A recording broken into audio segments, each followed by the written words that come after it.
While the federal government might be talking about spending, state governments are actually tightening their belts and slashing spending to fix their budget shortfalls. And the big issue is just how much public employees are making. My next guest says compared to the private sector, not enough. Public sector workers should be making more, much more. David Callahan is senior fellow and co-founder of Demos, a public policy research organization.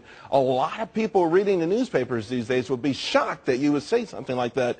It seems pretty clear that the public sector worker is making significantly more than their counterparts at this point. That's actually not true. Public sector workers make a quarter less than those in the private sector.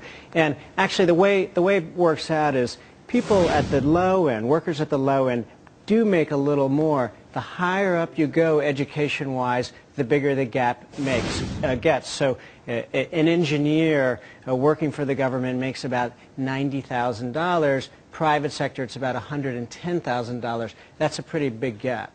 Okay, but there was that big article earlier this year that really blew this thing up, that USA Today report. You remember that one? There's been a it was really huge. I mean, they said that in 83 of the occupations, the public sector worker made a lot more money than the private sector worker. And when people hear that, when they say, wow, you know, my next door neighbor does the same job that I do, I'm paying his salary and his pension, which is twice mine, and he gets to retire 10 or 15 years before me, don't you see where there could be some serious anxiety? Yeah, actually that study was debunked. A lot of these suggestions. So you do remember the study?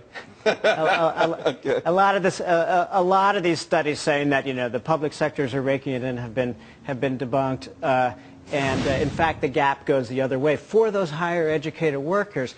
Bottom line, though, is, you know, I don't think now's the time to be beating up on anybody who has a job. You know, this notion of, you know, pitting one worker against the other, I think is just completely wrong. Well, yeah, I mean, listen, the thing is that these states are going down the tubes.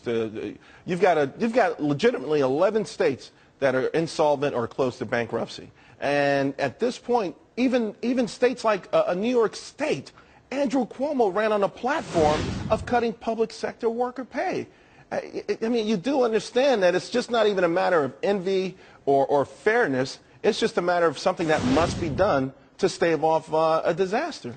There's definitely some adjustments that need to be made. I mean, there's arguments that public sector workers should be paying more into their pension funds. But if you actually look at where the runaway spending has been, it's not been for public employees. The big increases have been in security, defense, other areas. It's not. This is. We're talking on the state level now. We're talking about states now, individual states and municipalities. 2 weeks ago, the city of San Francisco says to their bus drivers, "Hey, we just can't give you guys $3 grand at the end of the year like we normally do." Why? It was a tradition. And we're talking San Francisco, where the average bus driver makes $60,000 a year. You had 82 of them who made $100 grand last year. One bus driver made $78 grand in overtime. I mean, think about that for a moment. This is the crux of the problem. If they can get these pensions and salaries under control, these states may survive.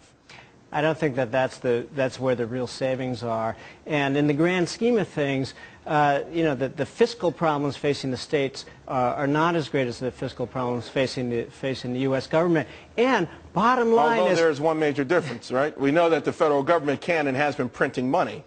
right? Look. When you have a recession, the last thing you want to be doing is cutting anybody's salary. This notion that, hey, the way to solve our problem is by slashing paychecks is crazy. You know, there was a study that suggested that Obama's freeze of federal salaries would actually cost 25,000 jobs, private sector jobs over the next 2 years, because it's sucking money out of the economy. John Boehner wants to cut spending by $100 billion. That's going to reduce GDP, result in fewer jobs. You know, that is not the way to get us out of this recession. Unfortunately, promises have been made to these workers that are you just can't pay a bus driver $100,000 a year.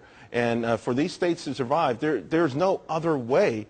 Really, I mean, if you're being honest about this, how can a state like California, Illinois, New York, New Jersey, how can they survive when teachers get to retire at 55 and make $100 grand a year in retirement? It's just not doable anymore. We've hit a brick wall.